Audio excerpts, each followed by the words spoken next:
What's up everyone? I'm Nick and today I'm going to be showing off my designated heavy loadout for HVZ and Dartsoft. So just to start off, why am I even making a video? I'm not a YouTuber, so what the heck is going on? But I can explain. And the answer is, I have nothing better to do. Basically, I've been working on this loadout for quite a few months now, and on top of that, all the Nerf related events have been postponed, and I've run out of modding materials. So here I am. In this video, I'm going to be going through the entirety of my loadout, beginning with my attire, and then moving up to my actual tactical equipment, and then we're going to end off with the blasters. To begin! Yeah! Sweatpants! So why the sweatpants? Well, for one, they're stretchy as heck, so I can do whatever I want in them. Secondly, they have zipper pockets, meaning I can keep my wallet and my phone in them. They're probably the most constant thing in my loadouts. Doesn't matter if it's summer, it's kind of hot outside, if it's winter, if it's spring, if it's autumn, I don't care. All the seasons, all the sweatpants. However, there is a piece of equipment that I would definitely like to add to my legs, and those would be knee pads. Currently I don't have any, but I would definitely look into getting some before I hit up another Nerf event, whenever that may be. Now moving up to the upper body, right now I'm wearing a hoodie just to give you a better idea of what I would wear right now since it's kind of cold outside, but this would be the piece of equipment that I would change out the most depending on the weather. Now moving up to the noggin. Now this is something that I realized really quickly when I first started playing HVZ, and that's because I'm the kind of guy that really likes styling his hair, and that's something you can't afford while playing HVZ or Dartsoft, because the wind will be blowing, you'll be running, you'll be all sweaty, and your hair will be all messed up, so you're constantly trying to fix it with your hands, and before you know it, you're dead. So I just slap on either a snapback cap or even a beanie, that way I don't even have to think about it, and I'm fine. Additionally, now this is something that I recently got, a nice little action camera. Now this is the Polaroid Cube, and it's the original one, and the Act II typically runs around $30 to $40 online. And by the way, I'll be putting links to everything down below, that way you can find the equipment that I'm actually talking about.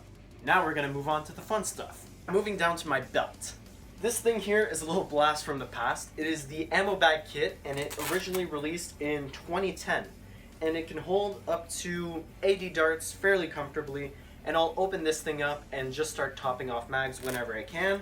And additionally on my belt, I like running a Blasterparts dump pouch, so I can just toss magazines in them as soon as they're empty or kind of empty. And now you might be wondering, what are these orange things on my belt? It's a surprise tool that will help us later. Moving on to the upper body. This thing here is an NC Star AK chest rig, and it is absolutely phenomenal. This thing can fit up to 6 18-round mags in the front, or 12 half-dart mags if you want. It also has these awesome side pockets and front pocket, so it's very useful for whichever needs you might have. And on top of that, it used to come with these little straps that would go over and secure the mags, but the times that I've ran them, they just got in the way more than anything when I would try to put a mag back in, and they're just Velcro, so they come off easily, so I don't typically run with them. And it also has these nice little lips that fit bandoliers. So I have one going across my chest for my primary, and I have a second one, since I don't have a drop leg holster, that secures my secondary. Now moving on to the magazines and the blasters. Also, I'd like to add why I run the loadout that I run, and I think that partly has to do with the fact that I'm pretty new to HVZ, so when it comes to completing mission objectives and all that, I leave that to the other players that are more skilled than me, and in the meantime I either run point guard or rear guard. So let's talk ammo capacity. In total, with all 7 18-round magazines and 2 drums on my loadout, I have a total of 211 darts at the ready for reloads. Additionally, I bolted magnetic holsters onto the drums so that I can easily store them on my belt.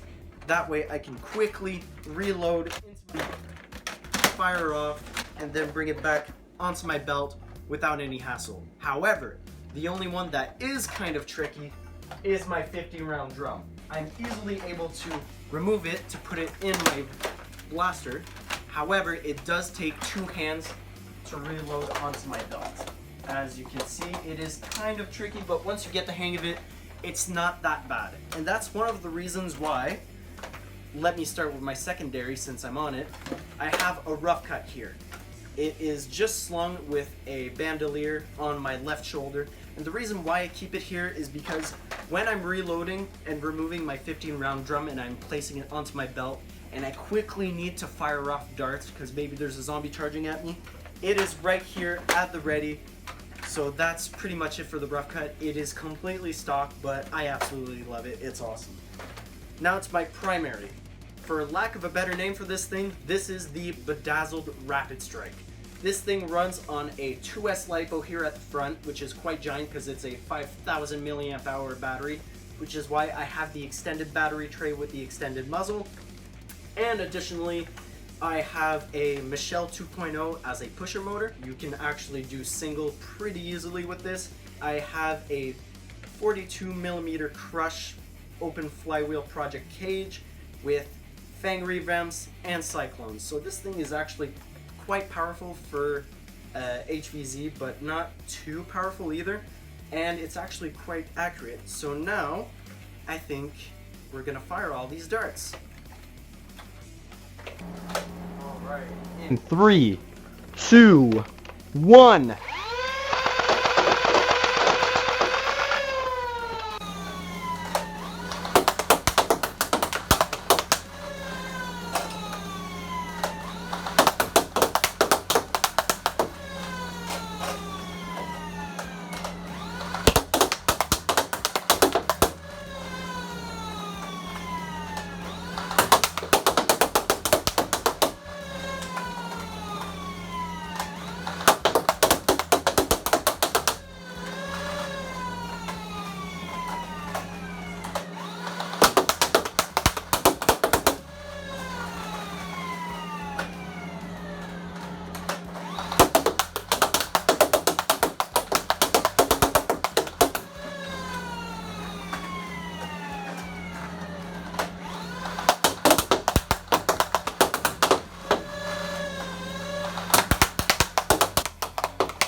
Alright, so as you saw in the firing demo, I did have a few issues with my 50 round drum.